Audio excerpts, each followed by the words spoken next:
First Baptist and its importance in this community, how long it's been here, why it's still an important part of the community in Anderson. First Baptist will celebrate its 200th birthday in 2021. So we have rich history here. Sorry, let me start again since I picked at my eye. Gotcha. First Baptist will celebrate its bicentennial in 2021. We have a rich history in Anderson. We existed before Anderson did, so we had to change our name after the founding of the town to say that we're the First Baptist Church here. The Christian community is in flux all over, and anyone who says they know what the future holds for the church in America is really guessing.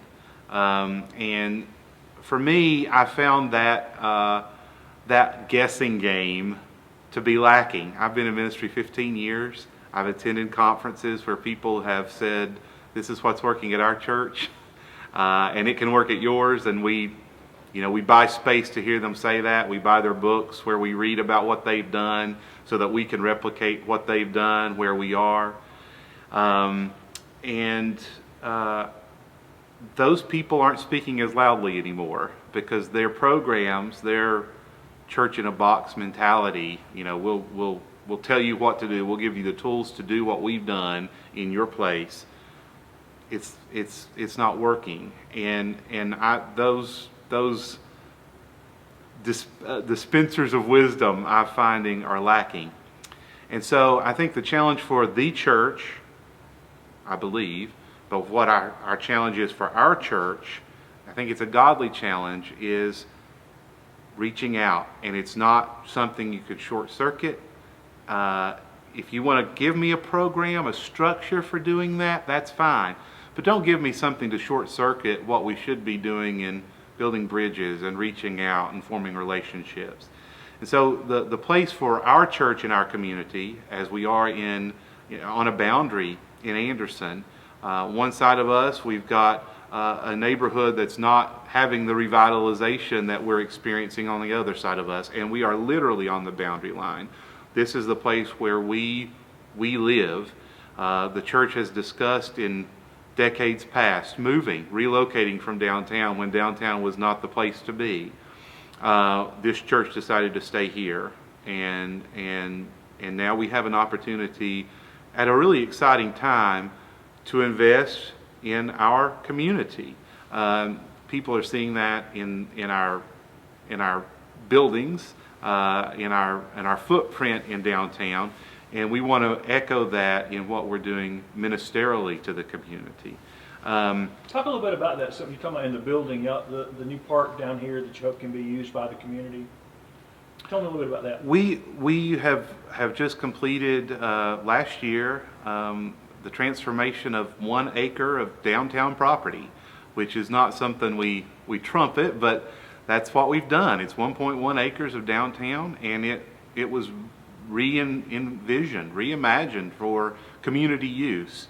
We took a space that we didn't even use all that much and transformed it into a place where we can be welcoming of our community. Yes, we can use it within the church, but we hope that people will come and use our playground and have parties there and picnics there. And you're driving through downtown and you want to stop and have a picnic, use the shelter, let your children play on the playground. We want that to be the church's backyard, and we want to welcome our neighbors into our backyard. A really old mindset of a backyard gathering place, but that was one of our assets, was this fairly large expanse of downtown property that we thought we could use better, be better stewards of, and that's where the idea for the park came from. And now we're doing that with other spaces that we have too.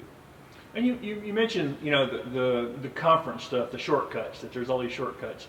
What are some other things that y'all are looking for in the years ahead to engage in the community, and what do you know what that's going to look like? If I was going into it with a preconceived notion, I would be no different than those conference speakers, I think. The starting place for me is really twofold. First, we've got to get over this idea that success in ministry is numbers driven. We've got to do the right thing because it's the right thing to do. So if everything we do has as its unstated goal that we get more people in these pews on a Sunday morning, we will find ourselves not doing the right thing for the right reason, but doing the right thing to attract more people. The other thing I think is to get past this idea that we have a sanctimonious relationship with the world. We're angry at them because they're not responding to the message the way we are packaging it the way that they used to. So there's some, there's been some animosity within the larger church, the universal church, that the world isn't responding the way it did 50, 60 years ago. Well, that's true. That's true. Let's go ahead and state that fact and say that's not the world. It's not something that we need to blame on the world. It's the world's changing. People are looking for different things in church. And our response to that can either be we double down and we're going to give the world what we want to give the world, how we want to give the world, whether they respond or not. And if they don't, shame on them. Or we can learn more about the communities in which we exist, find out what they have to offer, what they need, rediscover in that context what we have to offer and what we need, and make the decisions about what we do in light of what we learn. So rather than starting out with a preconceived notion, this is what the church needs to do, we start with an understanding of who the church is called to be. And even in the heyday of First Baptist churches, county seat towns across the South, the programs that were happening were a means to an end. People really talk about the relationships, the people that they knew, the people that they had an opportunity to invest in, to walk beside of. The programs, people trumpet, but it was really about the relationships. It's still about the relationships. We can't, I don't think, short circuit that, nor should we. People are looking for connection. The people that we want to attract are looking for connection.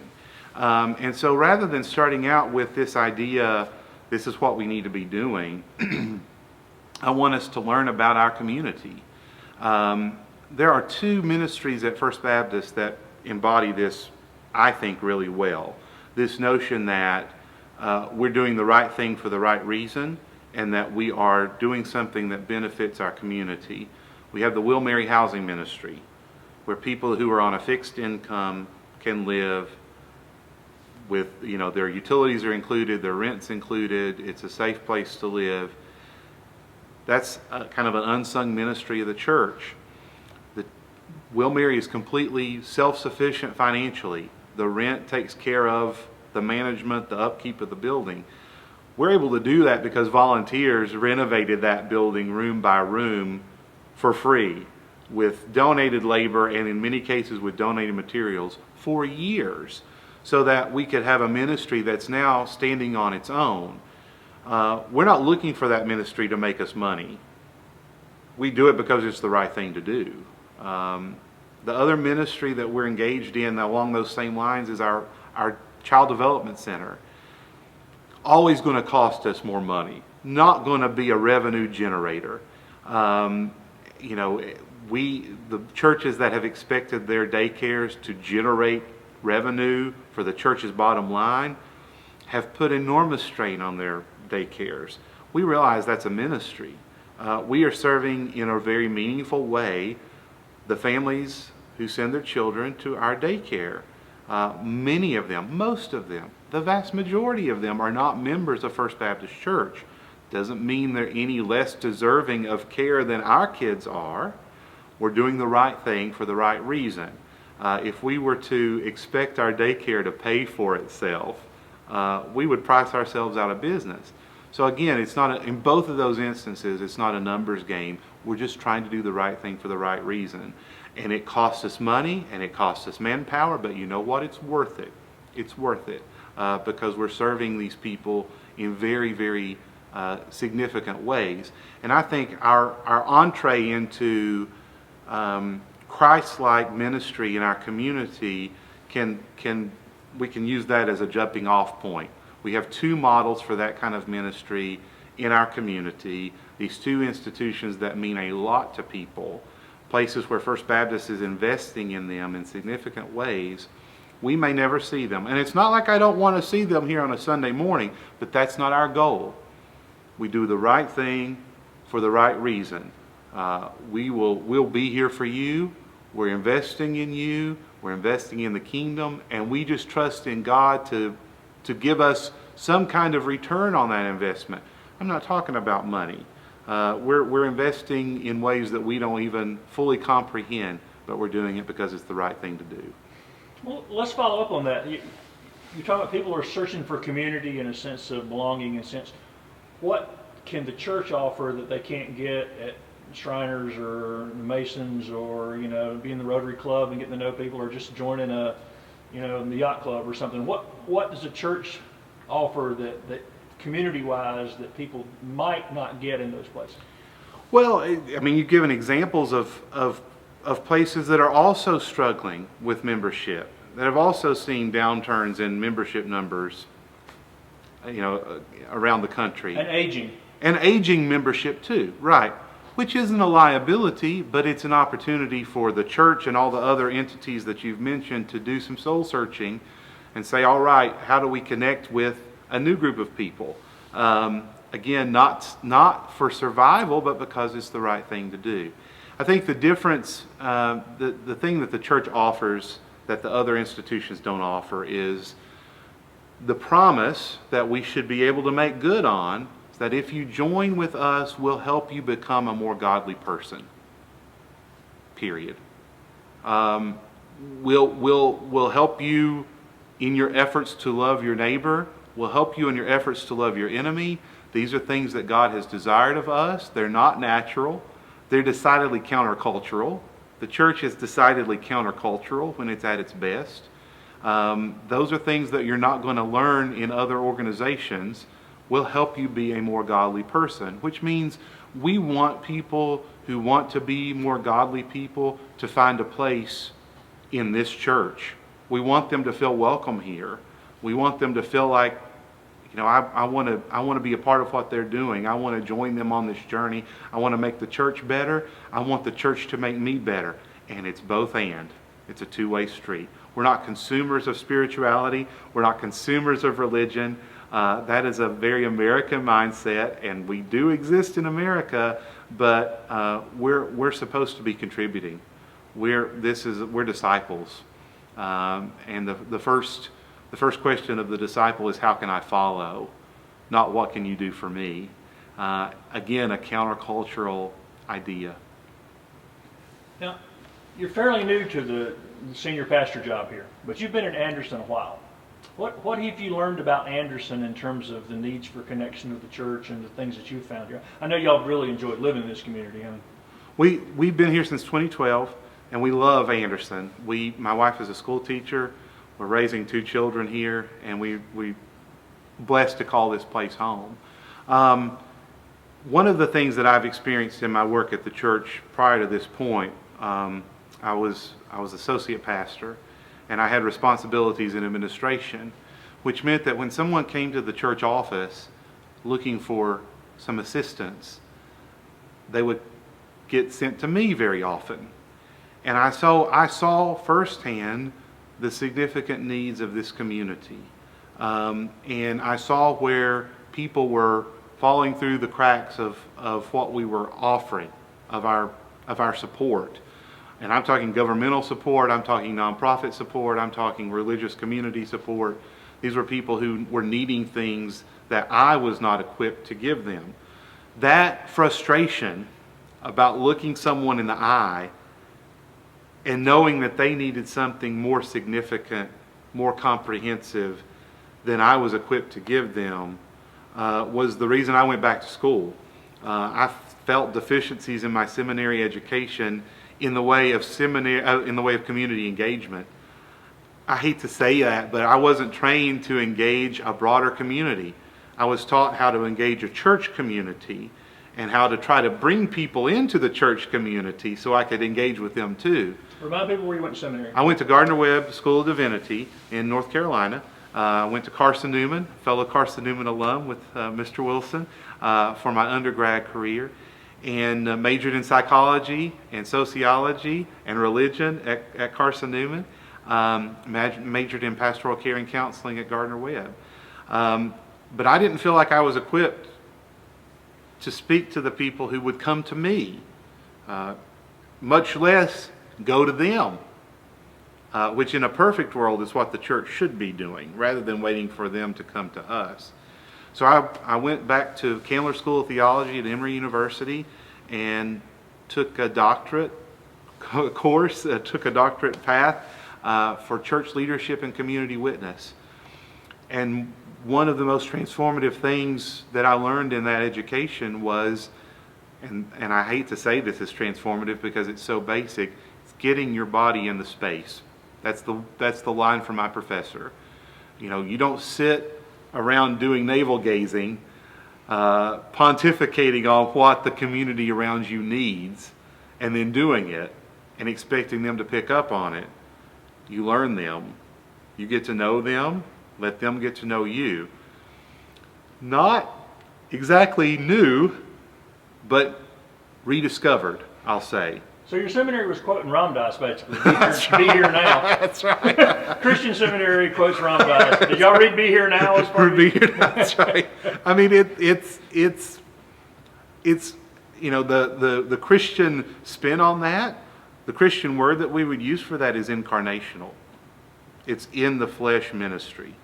So it's not a program that I developed to keep you at a distance and give you what you're telling me you need when I know your needs are so much deeper than that, or giving you what I think you need in order to get you away from me so you can live to fight another day and ask someone else for help tomorrow. It's a relationship, and it's hard, and there's no shortcut for it. And I think that's the path we're called to follow. Doing is harder than believing. Oh, yes. I mean, you're talking about the incarnational part. That seems to be the part Jesus focused on feeding, clothing, visiting, taking care of. I mean, when he was dividing up who really was following him, it was flesh and blood. It wasn't right. Show me your doctrinal statement. And right. I had a friend who's very wise, who has worked in consultation with churches for years. And I asked him one day, I said, what would you do if you were called to the pastorate tomorrow? What would be your first thing? And he said, I'd get a group of 12 people from my congregation, and I would just really invest in them. I would teach them. We'd share time together. We'd spend time together. I'd take them with me as I was doing my job. I would invite them into the world that I was traveling, and I would want them to do the same for me. And I thought, well, that sounds like somebody else I know. Sounds familiar. That sounds familiar.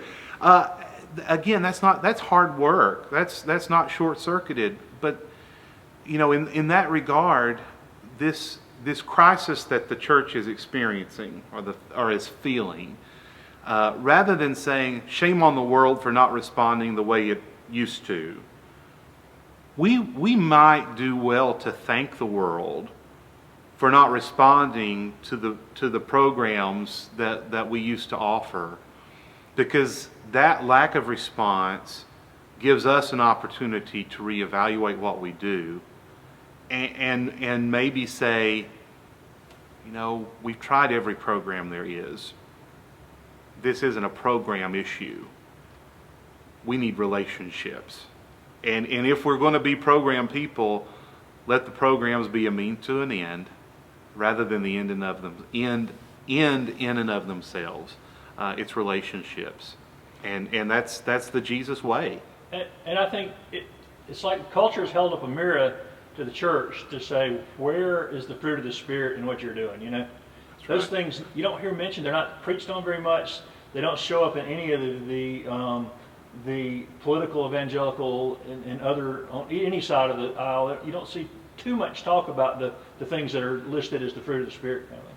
No, that's right. That's a hard sell. The culture has gotten really good at calling us out on hypocrisy. Again, that's not ever something we welcome, but it's good for us. It's good for us. I grew up in a little country church. Heard the preacher say, "You might be the only sermon someone hears today." Well, that's a very old idea, but it's so true. And continuing in that metaphor, we are preaching our sermons more loudly to a more vast audience in this hyper-connected world than we ever have before. And I say hyper-connected tongue-in-cheek because we're involved in the ways that we want to be, but we're not experiencing real deep connection electronically. But we do have a pulpit. Each of us has a pulpit, and people are evaluating us and our churches and our God in light of the sermons they're hearing us preach with our lives. And what judgments are they reaching? You don't ever get any pushback, though, on peace and patience and kindness and gentleness and self-control. You don't hear any pushback from the culture when they see somebody doing that. That's right. That's right. That the fruit of the Spirit is not widely practiced. It's not widely cultivated, but it's appreciated when it's seen. And one experience with one person that's manifesting the fruit of the Spirit may not change another person's mind on an entire church or on an entire religion, but they'll walk away from that experience saying, that person's got it. That person's got it. And even if the person doesn't come around to say, I want that too, they can appreciate what they see in another person. And I think the more faithfully you live in today's world, the more out of sync you'll be, the more attention you'll be drawing, and that's welcome and unwelcome. Well, that's a loaded word, though. By faithfully, you mean exhibiting those fruit of the Spirit, not exhibiting religious tendencies and attendance. That's right. I mean, I want to be careful when we define. Absolutely, yeah. Because you grew up in the church, and I grew up in the church, and the idea of faithful was somebody who attended every service. That was the most faithful person, was the person who showed up. Right. Now, right. Right. It's a vocabulary question. I mean, the vocabulary has been used against us, and I'll say rightfully so in many cases. We speak words. We hold up a standard that we don't live up to so often, and the notion of what faithfulness looks like has transformed.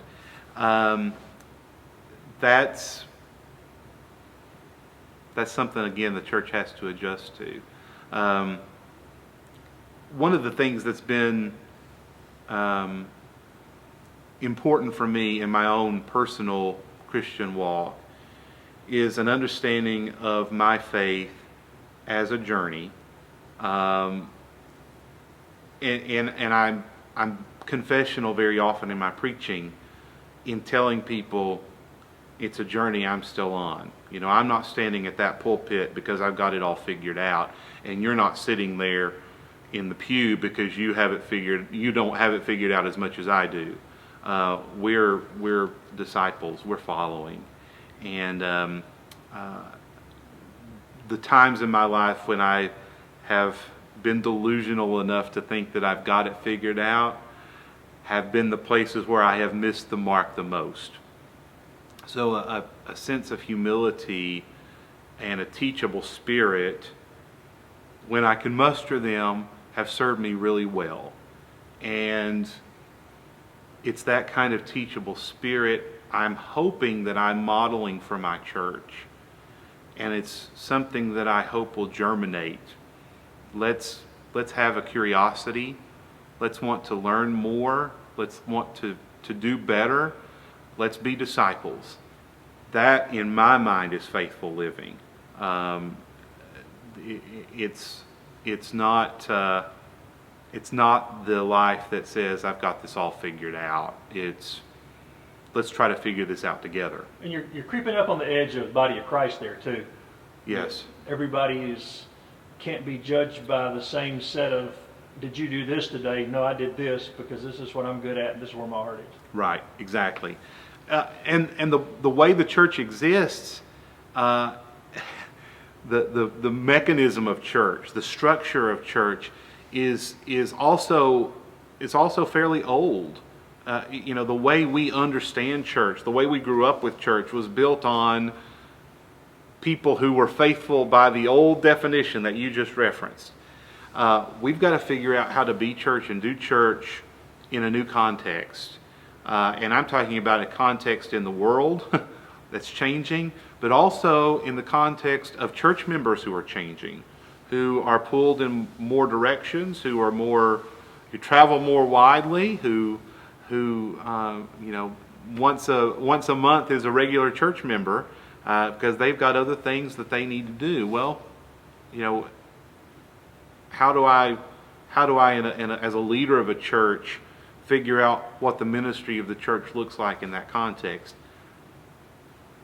That's the kind of questions that a church would ask a new pastor. Those are fair questions. And my answer to that is, let's figure it out. We're going to be the church that members of the church want us to be. And people's access to information about things used to be centered in the church, and now it's really not so much. I mean, right. the best teaching and the best information ever out there is available just on your phone. That's right. That's right. It's like Vatican II all over again. You know, the priests used to hold the access to to all the information.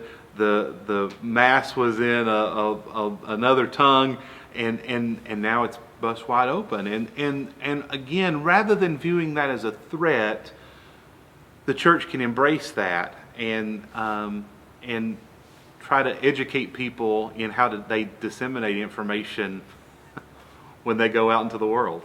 You just came back, we're talking about conferences, you just came back from the denominational conference, and one of the focus points there was racial reconciliation. Yes.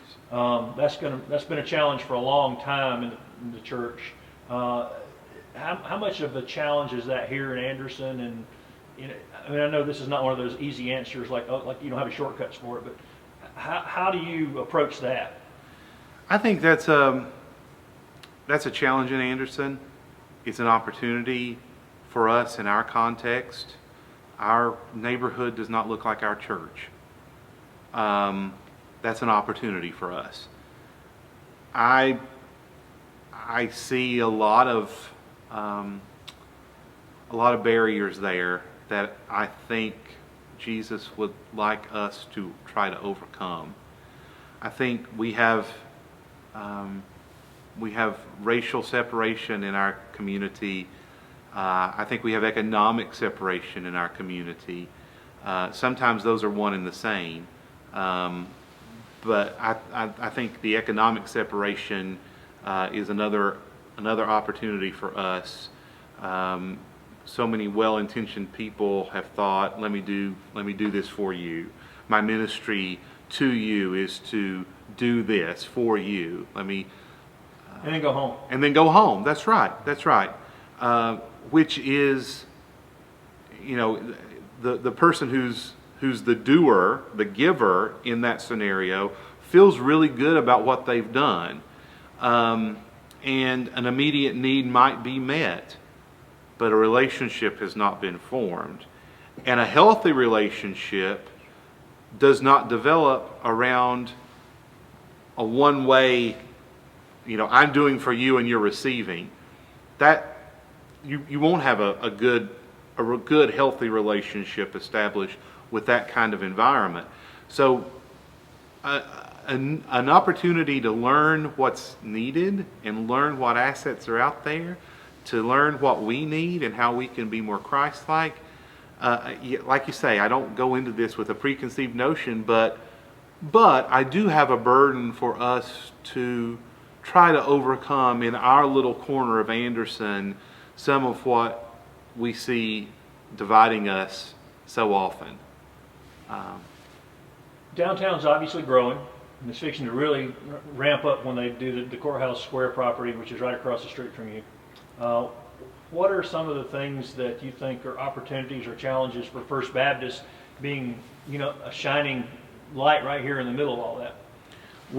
One of the things that we have realized in a transforming downtown is the asset that we have as far as space, interior space, the asset that we have as far as property. What I'll be calling us to as downtown changes around us is how we can be good stewards of our space, how we can be good stewards of our ministry, how can we be good stewards of our location. They're not making more space downtown, and so we have to be especially faithful in what we have. There was a time when First Baptist Anderson was scooping up all the space it could get. It was just growing by leaps and bounds. They built over Church Street, used to go all the way to Fant, and now it stops at our front door because our building had to occupy those former two blocks. We're in a renaissance now. Dr. Thomas and my predecessor was always fond of saying that what's good for downtown is good for First Baptist, and we want to be good neighbors. We're not going to be protectionists. We want to view what we have as assets for the kingdom of God, but also for the benefit of our community.